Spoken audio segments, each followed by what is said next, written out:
Electric cars and e bikes. आज का जो टॉपिक अपन ने लिया है जीडी के अंदर वो है इलेक्ट्रिक कार्स और ई बाइक्स, क्योंकि आजकल इनका काफ़ी चलन है और पहले भी ये एयरफोर्स के फेज 2 में पूछा जा चुका है। अब देखिए इस पे मैंने क्या पॉइंट बनाया, वैसे भी आपको आइडिया है क्योंकि वहाँ पे 1 मिनट का ही जीडी है जिसमें आपको इंट्रोडक्शन भी बोलना है। तो 10 से 15 सेकंड के लगभग आपको अपने आप को इंट्रोड्यूस करना है, उसके बाद टॉपिक बोलना है। तो इसमें आप कुछ अपनी तरफ से ऐड कर सकते हैं, कुछ इसमें से मैटर निकाल सकते हैं। तो देखिए electric cars and e bikes are becoming popular due to their environmental benefits, energy efficiency and lower operating cost compared to old vehicles। जो इलेक्ट्रिक कार्स है और ई बाइक्स है वो बहुत ज़्यादा पॉपुलर हो रही है। क्यों? क्योंकि एक तो वो एक्चुअली जो इन्वायरमेंट है उसके लिए फ़ायदा करेगी, एनर्जी है उसको बचाएगी, और जो कॉस्ट है उसको रनिंग कॉस्ट बहुत कम है अगर अपन उसको कंपेयर करें जो पेट्रोल और डीजल के पुराने व्हीकल्स आते हैं। क्योंकि पेट्रोल डीजल है या सीएनजी इवन वो काफ़ी एक्सपेंसिव है। लेकिन वहीं पे अगर अपन ई बाइक्स और इलेक्ट्रिक कार्स की बात करें तो जो रनिंग कॉस्ट है, जो मेंटेनेंस कॉस्ट है, वो लगभग बहुत उनके मुकाबले बहुत कम है। Electric cars run on electric motor powered by rechargeable battery PACS. जो इलेक्ट्रिक कार्स है वो एक्चुअली मोटर पे काम करती है जो रिचार्जेबल बैटरी होती है जो लिथियम से बनती है। Helping reduce air pollution and green house gas emissions.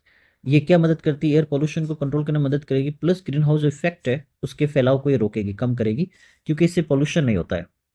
While the initial purchase price can be higher, electric cars tend to have low long term operating cost. जबकि आप कोई भी ई बाइक लेते हैं या मान लीजिए आप एग्जांपल के लिए कार लेते हैं इलेक्ट्रिक, तो उनकी जो कॉस्ट है वो आपको हाई लगेगी इनिशियल लेवल पे।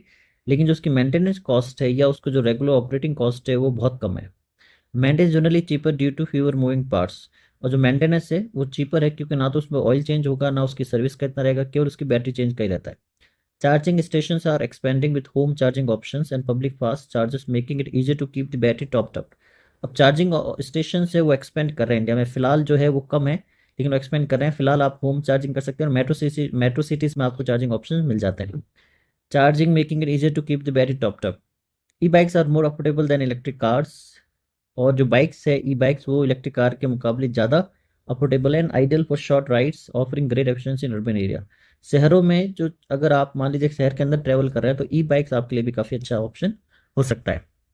ठीक है, इतना आप पॉइंट अगर इसमें से निकाल के कुछ बोले कुछ अपनी तरफ से मिला लेंगे तो ये सफिशिएंट हो जाएगा। ये टॉपिक कम आने के चांस है, लेकिन ये एक्चुअली आजकल आपको पता ही है इलेक्ट्रिक कार्स और बाइक्स का काफ़ी जो नॉर्मली डिबेट में रहता ही है चर्चा में, और ये पहले भी फेज 2 में एयरफोर्स में पूछा जा चुका है एक्स और वाई ग्रुप के। चलिए नेक्स्ट टॉपिक लेते हैं। नेक्स्ट टॉपिक है drinking water issues in urban areas. जैसे दिल्ली के इलेक्शन में ये भी बहुत बड़ा इशू बना था कि दिल्ली जैसे कैपिटल जो है इंडिया का मेट्रो सिटी, उसके अंदर भी ड्रिंकिंग वाटर को लेकर बहुत ज़्यादा इशू था लोगों को। ये चीज़ इलेक्शन के बीच में सामने आई थी, और ये भी एक रीज़न है कि जो वहाँ पे उस समय पुरानी गवर्नमेंट थी उसको लोगों ने रिपीट नहीं किया। तो ये भी एक चैलेंज है आने वाले टाइम में, आज के टाइम में भी और आने वाले टाइम में भी एक चुनौती है, उसको भी अपन टॉपिक मान सकते हैं क्योंकि ये बाकी डिबेट्स में पूछा जा चुका है।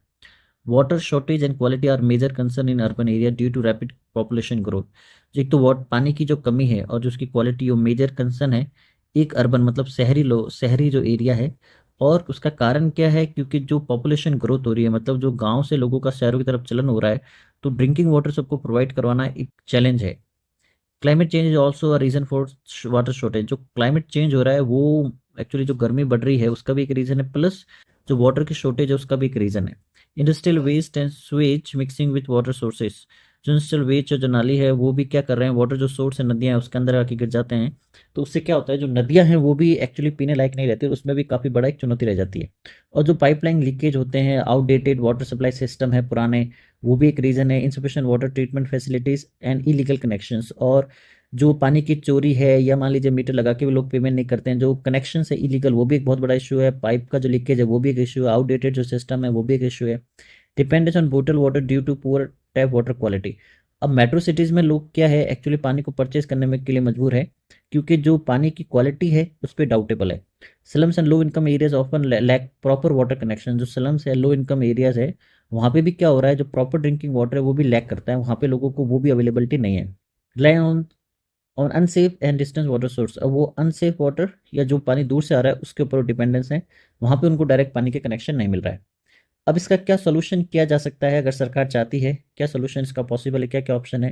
Rain water harvesting and ground water recharge. एक तो जो पानी बरसात के समय वेस्ट हो रहा है उसको इकट्ठा किया जाए, और जो सिटीज़ में ग्राउंड वाटर का जो लेवल है उसको वापस रिचार्ज किया जाए नदियों के द्वारा, या पानी जो बरसात के पानी को बचा के। Promoting waste water treatment and reuse of non drinking purpose. जो वेस्ट वाटर उसको ऐसे ट्रीटमेंट किया जाए, उसको इस तरह भी यूज़ किया जाए, पानी पीने के लिए काम ना आए चाहे, लेकिन वो किसी दूसरी जगह यूज़ किया जाए, उस पानी को वेस्ट नहीं किया जाए। Smart water meters to monitor and control wastages. Smart water meter लगाए जाए ताकि जो वेस्ट हो रहा है उसको भी कंट्रोल किया जाए, प्लस जो पानी की चोरी उसको भी रोका जाए। Replacing old pipelines to reduce leakage. जो बहुत पुराने सालों से पाइपलाइन उनको रिप्लेस किया जाए, और जिससे पानी की जो लीकेज, जो रास्ते में लीकेज या चोरी हो रही है, उसको भी रोका जाए। Educating residents on water conservation, और लोगों को पानी बचाने के ऊपर भी एजुकेशन दिया जाए, स्कूलों में भी इसकी शुरुआत की जा सकती है। तो ये पॉसिबल सोल्यूशन है, ठीक है। और ये प्रॉब्लम है, ये बहुत ज़्यादा मैटर है, इतना आपको टाइम मिलेगा नहीं। आपको पता है 1 मिनट के अंदर आपको इंट्रोडक्शन प्लस टॉपिक बोलना है, तो टॉपिक में मुश्किल से आपको 5 या 6 पॉइंट अपने बोलने हैं, जिसको आपको एकदम कॉन्फिडेंस से रखना है, ताकि आपके सिलेक्शन जो है वो 100% पक्का हो जाए। क्योंकि अगर 15 बच्चों का ग्रुप होगा तो मैक्सिमम 1 या 2 ही बच्चे जीडी में बाहर होते हैं, वो भी वही जो बोल नहीं पाते हैं। राइट, तो आपको ये पॉइंट अपनी तरफ से ऐड करने हैं, या इन पॉइंटों को भी आप यूज़ कर सकते हैं। चलिए, आपका जो अगर दोनों टॉपिक को लेकर पॉइंट आप कमेंट कर सकते हैं। वीडियो को लाइक करिएगा, चैनल सब्सक्राइब करिएगा। Thank you for watching. Thank you.